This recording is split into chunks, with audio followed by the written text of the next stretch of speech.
I spend a lot of time thinking about Magic the Gathering in Commander. I truthfully probably spend more time thinking about Magic than playing Magic. So when the Commander format panel announced that they're considering modifying the way hybrid mana is handled in Commander, I spent a lot of time thinking about it and looking at data, because I also love data. First, what is the change they're looking at? In Commander, all the cards in your deck need to match the color identity of your commander or commanders. So if your commander is blue and white, every card in your deck needs to be blue, white, or colorless. You can't have any other colors. Hybrid mana cards are cards that have a split cost and can be cast for either of the two colors listed.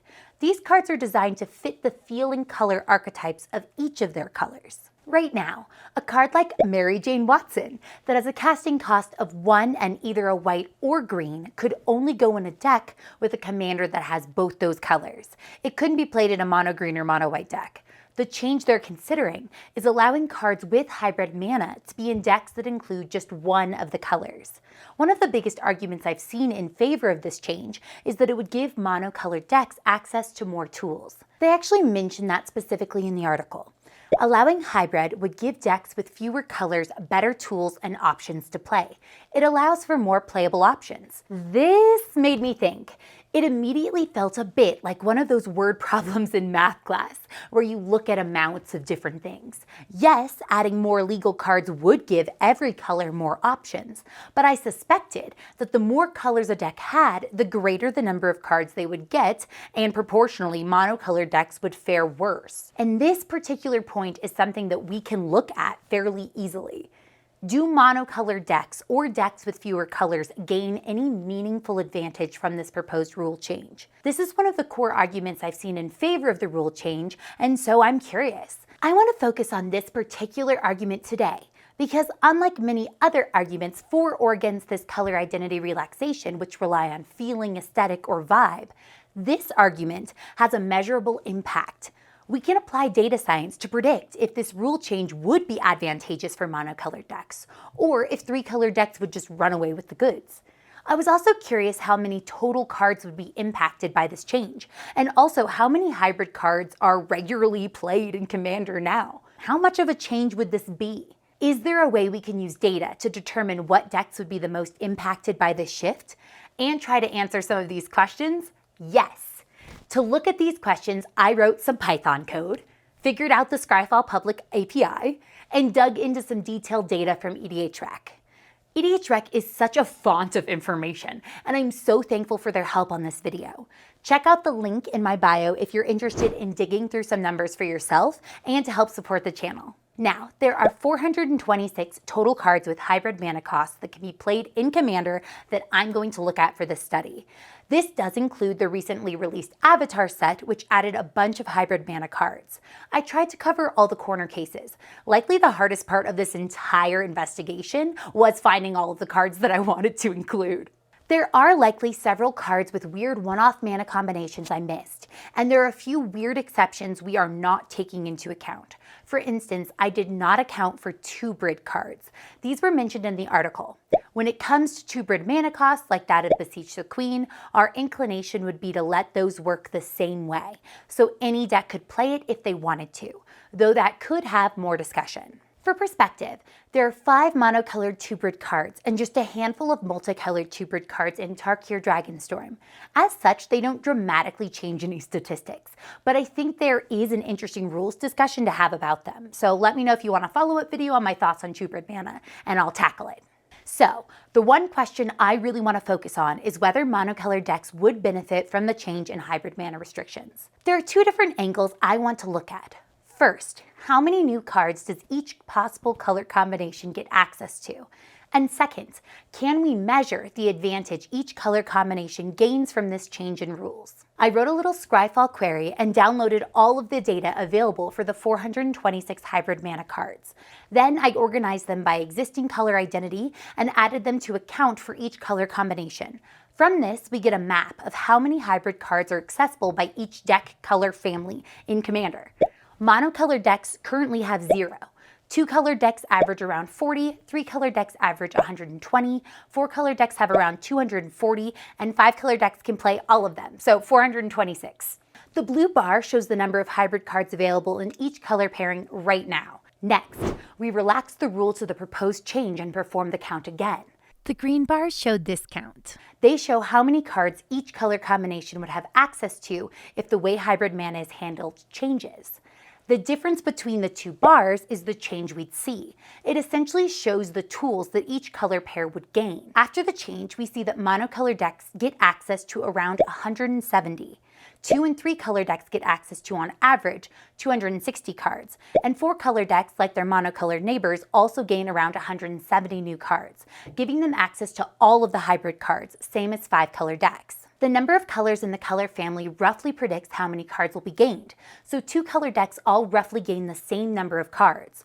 3 color decks gain roughly the same number of cards, etc. Variation comes from the fact that some hybrid pairs have different number of cards. The color identities which gain the most total cards are black, white, and green, red, blue, each gaining 275 new cards from the proposed change. Whoa! So as we could have guessed, every deck color family gets access to new cards. Save for 5 color decks. We aren't concerned with them since they already had access to all of the cards with hybrid mana, so there's no change.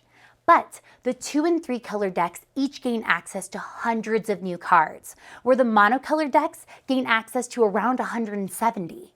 Immediately, we see that even though every color combination gets new tools, this change really leads to 2 and 3 color decks gaining significantly more tools than any given monocolored deck.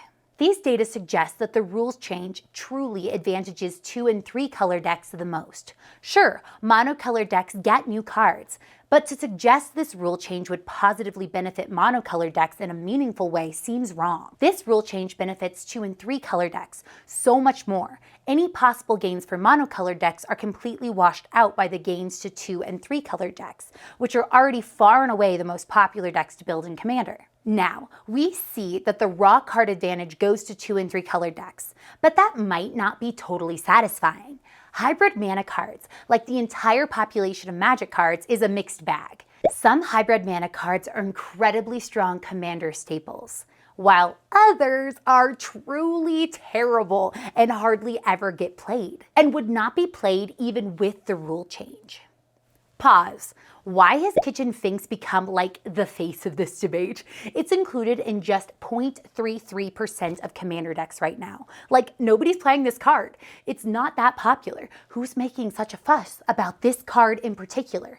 Is there some Grumgully the Generous player lurking about the Commander format panel, pushing for this rule change just so she can add another card to her Persist combo deck? I want to know. And it's not me. It's not me. I'm not even on the Commander format panel. In order to actually measure the potential effect of this rule change in the broad Commander meta, we need a measure of how often cards are put into decks. Fortunately for everyone, EDHREC has been collecting just that data. If you've ever visited EDHREC.com, you've likely seen the inclusion rate printed in the frame with every card on the site. Through the magic of data mining, the wizards at EDHREC have tracked precisely how many decks each card has been included in every legal Commander deck recorded online, giving a measure of card popularity for every card that's legal in Commander. This inclusion rate is going to be our measure of relevance for every hybrid card we're studying today. There are so many reasons for a player to include a card in a Commander deck: power level, flavor, synergy, card art. This popularity score is a great proxy for all of those reasons and gives us our best predictor for the likely relevance of every hybrid card given the proposed rule change. So let's use EDHREC to get an idea of how many of these cards are regularly played in Commander. EDHREC does not publish a public API for accessing their data programmatically, but they did grant me access to their data on hybrid mana cards, which was immensely helpful. Thank you again. To take into account the card's popularity when we compare the number of cards a color combination has access to now, and if there's a change with hybrid mana, we'll need to look at each card's inclusion rate. You can find inclusion rate on every card page on EDHREC reported as a percentage, but we'll be viewing them as a value from 0 to 1.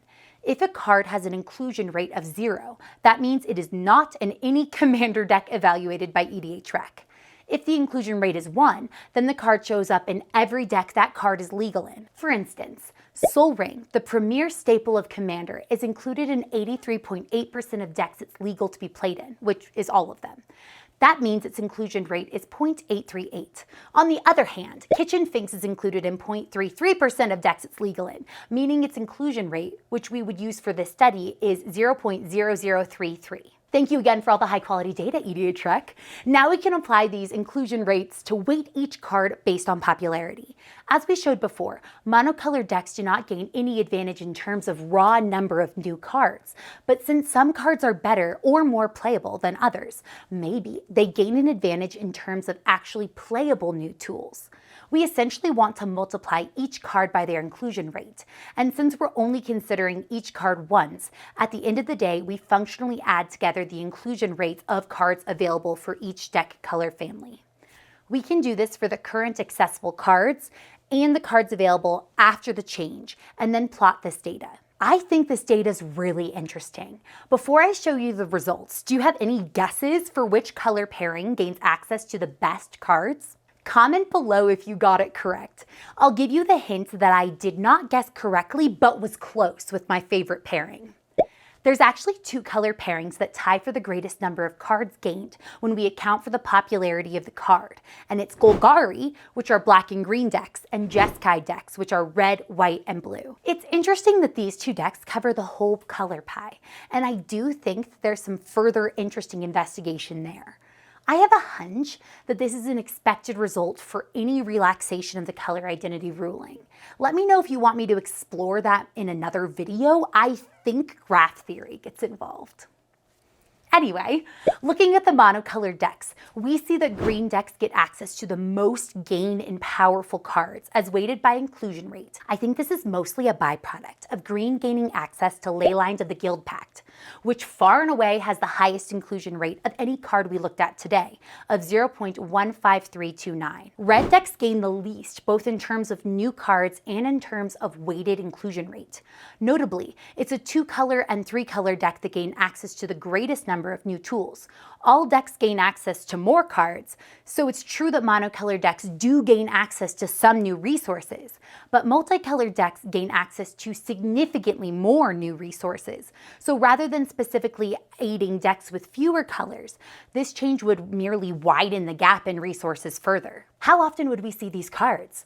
Of the 426 cards, only 56 actually show up in more than 1% of Commander decks, which is interesting. Generically good cards are often seen frequently in any deck that's able to play them. If hybrid cards were all generally good, we'd expect that they would show up in more decks, even under the current restrictions. This fits with what we know about the design of hybrid mana cards. In the update article, it says, from a design standpoint, the way we design hybrid cards today is that it would need to be a card we'd print in another color. They must obey the rules of a white card and a green card independently. And they are often weaker than a monocolor card in either color. When I saw this, it kind of made me feel like this issue is honestly pretty academic. That said, of the 56 cards that do show up more frequently, there are a handful that are pretty impactful. Several of these cards are outsized in their power level and would show up a lot, but just likely at a rate similarly or above their current rate in decks post-hybrid mana rule relaxation. These cards are not profoundly popular today, but relaxing the restriction on inclusion of these cards in Commander would definitely shift how frequently we would see those cards. But by how much? To figure this out, we can compute a single impact index, which attempts to capture how big of a shift we would see given this rule's relaxation. Here's what we'll do. We'll compute the summation of all the weighted hybrid access across all deck identities. Then, the difference in this weighted sum between before and after the proposed rule change gives us our impact index. Before, this weighted sum is 13.63. After, the sum is 47.46. This results in an impact index of 2.48, or a predicted 248% increase in the inclusion of hybrid cards after the rule change. In other words, if this rule change were to be made, showing up to your LGS and playing a game of Commander with a random stranger, you would be roughly 2.5 times more likely to see hybrid cards played than you would have been before the rule was changed. Sure, many of these cards are not popular, and the rule change wouldn't change that, but a 2.5 times change in the metagame is truly meaningful and would absolutely be felt across Commander gameplay. Unlike other formats, Commander is a game about expectations. The bracket system gives us language to express those expectations to the other players in our groups. I'm a huge fan of making things as clear as possible for people, and it'd be nice in a perfect world if hybrid mana worked exactly as people expected it would. I don't think that's actually possible though. There's a break in expectation with regard to hybrid mana. Some players seem to see hybrid symbols as meaning one or the other color and should be allowable in monocolored decks of either color. Other players, often people who came to Magic through Commander, often see hybrid symbols through the lens of color identity. I see a tree on that card, it doesn't go in my Rakdos deck. I'm not entirely sure how to reconcile those differing expectations, other than establishing which way it works in Commander and sticking to it. Lots of the arguments and discussions on this focus on vibes, and unfortunately, I don't have enough data and numbers to quantify those vibes. So, while I personally hope that hybrid mana stays the way it currently is in Commander, I think it's really great that we're talking about it. If ultimately the way that hybrid mana is treated in Commander is adjusted to allow people to treat hybrid symbols as either of its two colors, then I hope we as a community can make sure that that expectation is understood and clear to new and old players alike. Do I have a say on whether hybrid mana is going to change in Commander? Not directly. But I think it's really awesome that the Commander format panel is asking for community thoughts and feedback. So in a small way, we all have a say. I'm super curious what other people think about this. Definitely let me know in the comments. And I know the Commander format panel is curious what y'all think too. And I guess we'll all see what happens. In the meantime, if you want to overanalyze a mathy aspect of Magic the Gathering with me in another video, in this video here, I made some math magic inspired by Magic the Gathering, so check it out.